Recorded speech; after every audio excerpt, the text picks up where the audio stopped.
Hello दोस्तों, फिर से एक नई वीडियो में आप सभी का स्वागत करते हैं। दोस्तों आज बताने वाले एक एक नहीं बल्कि दो स्टार के गाने के बारे में जो आज सुबह रिलीज हुआ।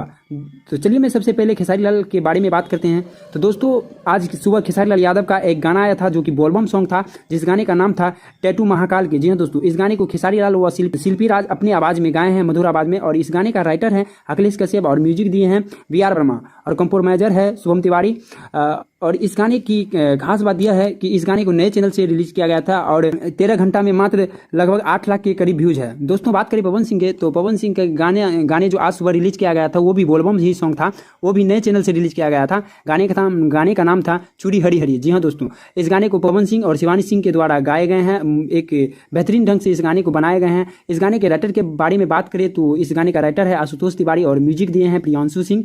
दोस्तों इस गाने के व्यूज के बारे में बात करें तो इस गाने पे लगभग 2 मिलियन के करीब व्यूज है। दोस्तों आप सभी को बता दूं कि अभी पवन सिंह और खेसारी के बीच पूरे विवाद चल रहा है और अभी की डेट में खेसारी लाल से आगे कई गाने से आगे पवन सिंह है। दोस्तों तो आप लोग क्या कहना चाहते हैं इस दोनों गाने के बारे में, हमें कमेंट बताएं। तब तक के लिए वीडियो को मैं यहीं पे समाप्त करता हूं। अगर वीडियो अच्छा लगा हो तो प्लीज़ वीडियो को लाइक करके चैनल को सब्सक्राइब कर दी। तब तक के लिए जय हिंद, जय भारत।